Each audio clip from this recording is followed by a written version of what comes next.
नमस्कार, जय श्री राम। मेरा नाम है सुजाता देवी। मेरे चैनल का नाम है सुजाता देवी रिएक्शन वीडियो। आज का वीडियो हम लेके आए, रूस का बम्बर आया सामने अमेरिका की बॉर्डर पर, बजे साइलेंट। इसके बारे में दोस्तों वीडियो है, चलते हैं वीडियो में। लाइक करना, शेयर करना, बेल घंटा दबाना। बढ़ते हैं वीडियो। आज की दुनिया में किसी भी देश की असली शक्ति उसके शोर से नहीं बल्कि उसकी खामोशी से नापी जाती है। एक ऐसी खामोशी जिसके पीछे सदियों का अनुभव और आने वाले कल की तकनीक छिपी हो।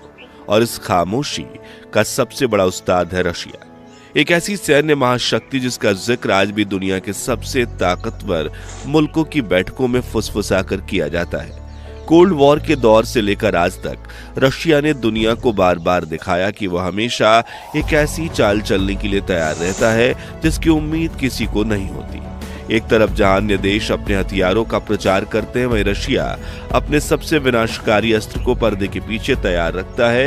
ये रशिया की रणनीति है, कम बोलो काम ज्यादा करो। और इसी रणनीति में एक नया और मजबूत साझेदार बन के उभरा है हमारा अपना देश भारत और रशिया की दोस्ती सिर्फ हथियारों के सौदे तक सीमित नहीं, यह एक रणनीतिक साझेदारी है जो मेक इन इंडिया जैसे अभियानों के जरिए भारत के रक्षा उद्योग को आत्मनिर्भर बना रही है। ब्रह्मोस मिसाइल से लेकर S-400 सुरक्षा प्रणाली तक, ये रिश्ता इस बात का सबूत है कि दो देश मिलकर कैसे दुनिया के शक्ति संतुलन को एक नई दिशा दे सकते हैं। लेकिन रशिया की एक ताकत ऐसी है जो उसकी परमाणु शक्ति का सबसे लचीला और गुप्त अंग है। यह है उसके स्ट्रेटेजिक बॉम्बर्स। ये सिर्फ हवाई जहाज नहीं, ये हवा में उड़ते हुए किले हैं जो हजारों किलोमीटर दूर से दुश्मन की जमीन पर प्रहार करने की क्षमता रखते हैं। या आसमान के वो बादशाह हैं जिनकी दहाड़ से जमीन कांप उठती है। मगर इस गहरे विश्लेषण में आगे बढ़ने से पहले अगर आप रक्षा, भौगोलिक, राजनीतिक और सैन्य तकनीक में ऐसी ही जानकारी पसंद करते हैं तो हमारे चैनल को सब्सक्राइब करें और घंटी का आइकन जरूर दबाएं। चलिए शुरू करते हैं रशिया के इन रहस्यमयी हवाई सम्राटों से। हमारी इस वीडियो की शुरुआत होती है उस बॉम्बर से जिसे रशिया पायलट गर्व से बेले लेबेड यानी सफेद हंस पुकारते हैं, लेकिन पश्चिमी देश के लिए यह एक ब्लैक जैक। इसका असली नाम है तुपोलेव Tu-160। यह सिर्फ एक बॉम्बर नहीं बल्कि आज के युग में एक चमत्कार है। यह दुनिया का सबसे बड़ा, सबसे भारी और सबसे तेज सुपरसोनिक स्ट्रेटेजिक बॉम्बर है। जब 1987 में इसने अपनी सेवा शुरू की तो इसने पश्चिम रक्षा विश्लेषकों के रातों की नींद हराम कर दी थी। इसका आकार अमेरिका के B-1 लैंसर बॉम्बर से भी विशाल है और इसकी रफ्तार मैक 2.05 यानी ध्वनि की गति से दोगुनी से भी अधिक है। इस जहाज की सबसे बड़ी खासियत है इसके वेरिएबल स्वीप विंग्स, यानी इसके पंख जो अपनी जगह बदल सकते हैं। जब ये उड़ान भरता है तो ये जमीन पर जब ये उतरता है तो इसके पंख पूरी तरह से फैले रहते हैं और जिससे इसे हवा में उठने के लिए अधिक बल मिलता है। लेकिन जैसे ही इसे सुपरसोनिक रफ्तार पकड़नी होती है, इसके पंख एक बहादुर बाज की तरह पीछे की ओर मुड़ जाते हैं। ये बनावट इसे हवा को चीर कर आगे बढ़ने में मदद करती है और इस एक तीर जैसी आकार वाले बॉम्बर को मिल जाती है अद्भुत स्पीड। इस सफेद हंस की पहुंच किसी को भी हैरान कर सकती है। बिना हवा में ईंधन भरे ये एक बार में 12,000 किलोमीटर से ज्यादा की दूरी तय कर सकता है। सरल शब्दों में समझे तो ये मॉस्को से उड़ान भर के अमेरिका के किसी भी बड़े शहर पर हमला करके सुरक्षित वापस लौट सकता है। और अगर इसे हवा में ही ईंधन मिल जाए तब तो इसकी पहुंच की कोई सीमा ही नहीं है। लेकिन एक बॉम्बर की असली पहचान उसके हथियारों से होती है। Tu-160 अपने अंदर दो घूमने वाले लॉन्चर्स में 45,000 किलोग्राम वजन के हथियार ले जा सकता है। इसके शास्त्रागार में रशिया की सबसे घातक क्रूज मिसाइल शामिल है जैसे कि KH-101 और KH-102। ये नई पीढ़ी की मिसाइल्स हैं जो रडार की पकड़ से बचकर जमीन से बहुत कम ऊंचाई पर उड़ती हैं और 5,500 किलोमीटर दूर स्थित अपने लक्ष्य को बिल्कुल सटीकता से भेज सकती हैं। सोवियत यूनियन के विघटन के बाद इसका निर्माण बंद हो गया था, लेकिन रशिया ने इस दिग्गज Tu-160 M2 के रूप में इसे नया जीवन दिया। यह नए, अधिक शक्तिशाली इंजन, बेहतर इलेक्ट्रॉनिक्स और पहले से भी ज्यादा खतरनाक हथियारों से लैस होगा। यह एक पुराने योद्धा का नए युग में पुनर्जन्म है जिसे रिबॉर्न किंग भी कहा जाता है। अगर तू-160 एक नई चमचमाती हुई तेज रफ्तार गाड़ी है तो हमारा अगला बॉम्बर एक ऐसी पुरानी लेकिन ताकतवर गाड़ी की तरह है जिसका दबदबा आज भी सड़कों पर कायम है। पेश है तुपोलेव Tu-95। नाटो ने इसका नाम दिया है बियर यानी भालू। ये एक हवाई जहाज शीत युद्ध का एक जीता जागता प्रतीक है। इसने अपनी पहली उड़ान 1952 में भरी थी। यह सुनकर आश्चर्य होता है कि 70 साल से भी पुराना यह जहाज आज भी रशिया वायुसेना की रणनीतिक ताकत की रीढ़ की हड्डी है। आप सोच रहे होंगे कि 70 साल पुराने पंखों वाले जहाज में ऐसी क्या बात है। इसका राज इसकी अनोखी बनावट में छिपा है। यह दुनिया का इकलौता पंखों से चलने वाला स्ट्रेटेजिक बॉम्बर है जो आज भी सेवा में है। इसमें 4 Kuznetsov NK-12 turbo prop engine लगे हैं जो अब तक के बनाए गए सबसे शक्तिशाली टर्बो प्रॉप इंजन माने जाते हैं। हर इंजन में 2 बड़े बड़े पंखे लगे हैं जो एक दूसरे के विपरीत दिशा में घूमते हैं। इसी वजह से Tu-95 की आवाज बहुत अलग और तेज होती है। कहा जाता है कि इसकी गुर्राहट इतनी तेज है कि अमेरिका की पनडुब्बियां पानी के नीचे से भी इसकी आवाज पहचान लेती हैं। प्रोपेलर होने के बावजूद इसकी रफ्तार कम नहीं है। ये 925 किलोमीटर प्रति घंटा की गति से उड़ सकता है जो अमेरिका के जेट पावर्ड B-52 बॉम्बर के लगभग बराबर है। लेकिन इसका सबसे बड़ा फायदा है इसकी ईंधन क्षमता, इसकी पहुंच। यह बेहद लंबी दूरी तक बहुत लंबे समय तक हवा में गश्त लगा सकता है। इसकी रेंज 15,000 किलोमीटर तक है। ये वही बॉम्बर है जिससे इतिहास के सबसे शक्तिशाली परमाणु बम तजार बॉम्ब का परीक्षण करने के लिए उसे गिराया गया था। आज इसकी आधुनिक रूप Tu-95MS भी KH-101 जैसी घातक क्रूज मिसाइल ले जाने में पूरी तरह से सक्षम है। ये बॉम्बर रशिया के लिए एक रणनीतिक हथियार से कहीं ज्यादा है। जब भी रशिया को पश्चिमी देशों को अपनी मौजूदगी का एहसास कराना होता है तो वो इन्हीं बियर्स को उनके हवाई सीमा के पास भेज देता है। ये एक मनोवैज्ञानिक खेल है जिसे रशिया पिछले कई दशकों से बखूबी खेलता आ रहा है।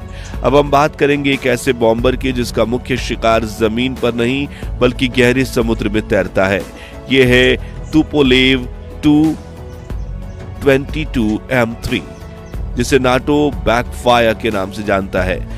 Tu-160 Tu-95 रणनीतिक बॉम्बर है जिनका काम दुश्मन देश के अंदर घुसकर बड़े शहरों या सैनिक ठिकानों को नष्ट करना है। लेकिन Tu-22M3 एक लंबी दूरी का सुपरसोनिक समुद्री हमलावर बॉम्बर है। आसान शब्दों में इसका पहला लक्ष्य है दुश्मन के विमान वाहक पोत यानी एयरक्राफ्ट करियर्स। शीत युद्ध के समय सोवियत यूनियन जानता था कि अमेरिका की सबसे बड़ी समुद्री ताकत उसके एयरक्राफ्ट करियर हैं। इनसे निपटने के लिए उन्होंने खास मिसाइल बनाई जिसे कैरियर किलर कहा गया और उस मिसाइल को तेजी से दुश्मन तक पहुंचाने के लिए जिस जहाज को बनाया गया वो था Tu-22M3। ये बॉम्बर भी सुपरसोनिक गति से उड़ता है। इसकी रफ्तार मैक 1.88 तक जा सकती है। इसकी असली शक्ति इसकी रकूटगा KH-22 मिसाइल है जो ध्वनि की गति से लगभग 5 गुना तेज मैक 4.6 स्पीड से अपने लक्ष्य पर टूट पड़ती है। इतनी तेज गति से आती हुई मिसाइल को रोक पाना उस समय के किसी भी सुरक्षा कवच के लिए असंभव था। आज Tu-22M3 को और भी आधुनिक बनाकर Tu-22M3M वर्जन तैयार किया जा रहा है। यह अब रशिया की नई पीढ़ी की हाइपरसोनिक मिसाइल KH-74M2 किंजाल को भी ले जा सकता है। किंजाल मिसाइल ध्वनि की गति से 10 गुना तेज माक 10 रफ्तार से चलती है और हवा में अपना रास्ता बदल सकती है जिसके कारण इसे रोक पाना नामुमकिन हो जाता है। कल्पना कीजिए दर्जनों Tu-22M3 बैकफायर बॉम्बर्स का एक झुंड समुद्र के ऊपर सुपरसोनिक रफ्तार से आगे आता है और एक साथ किंजाल जैसी हाइपरसोनिक मिसाइल दागता है। यह दृश्य किसी भी देश की नौसेना के लिए भयानक सपने जैसा होगा। हमने अतीत और वर्तमान के योद्धाओं की बात की, लेकिन आने वाले कल में रशिया का बॉम्बर कैसा दिखेगा यहाँ तस्वीर थोड़ी धुंधली हो जाती है क्योंकि यह रशिया की सबसे गुप्त सैन्य परियोजनाओं में से एक है। इसका नाम है PAK-DA जिसका पूरा अर्थ है भविष्य के लिए लंबी दूरी का हवाई परिसर। इसे पोल्सनेनिक यानी दूत का उपनाम भी दिया गया है। इसके बारे में जितनी भी जानकारी सार्वजनिक है वो बेहद रोचक है। इसका डिजाइन बिल्कुल अलग होगा।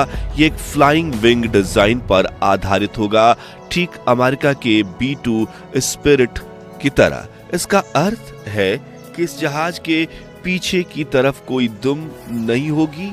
ये बनावट इसे बेहद स्लेथी बनाती है, यानी रडार की पकड़ में आना इसके लिए बहुत मुश्किल होगा। रफ्तार के मामले में ये Tu-160 से अलग एक सबसोनिक यानी ध्वनि की गति से धीमा उड़ने वाला बॉम्बर होगा। इसके पीछे का विचार है धीरे जाओ पर बिना पकड़े आ जाओ।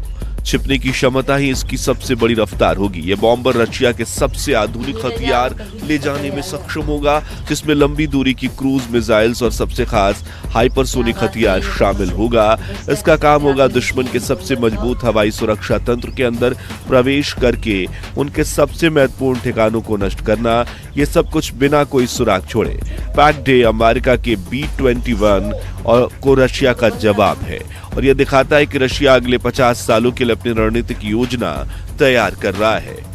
तुपोलेव Tu-160 की अपार शक्ति, रफ्तार, Tu-95 का अनुभव और सहनशीलता, Tu-22M3 की समुद्री शिकार की काबिलियत, ये तीनों मिलकर रशिया की लंबी दूरी की वायुसेना को एक ऐसी शक्ति बनाते हैं जिसे कोई नजरअंदाज नहीं कर सकता।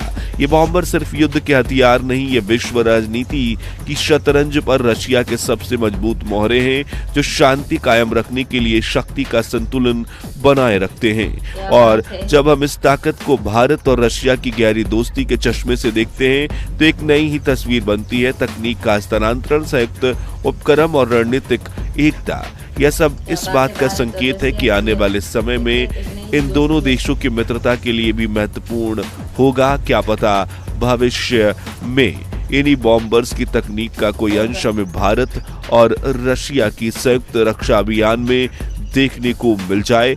रशिया के ये हवाई सम्राट हमें एक बात हमेशा याद दिलाते हैं कि दुनिया में शांति की कीमत अक्सर शक्ति से ही चुकाई जाती है, और जिसका आसमान पर कब्जा होता है, जमीन पर फैसला भी अक्सर उसी के हक में लिखा जाता है। अगर आपको ये वीडियो पसंद आया तो इससे कुछ नई सीख ली तो अपने दोस्तों के साथ और परिवार के साथ इसे शेयर जरूर करें। आपका यही सहयोग हमें ऐसे वीडियोस आप तक लाने के लिए प्रेरित करता है। अगले वीडियो तक जय हिंद, जय भारत। दोस्तों ये वीडियो तो खत्म हो चुका है। आपने वीडियो में तो देखे रूस के पास देखे कितने सारे बड़े बड़े बम्बर है, और सभी के देशों के पास ऐसे बम्बर होने चाहिए। ये आप कमेंट बॉक्स में जरूर बताना दोस्तों। और हमारा वीडियो कैसा लगा है, ज़्यादा से ज़्यादा इस वीडियो को शेयर करना, कमेंट में जरूर बताना। एक नए वीडियो के साथ मुलाकात हो, तब तक ले जय हिंद।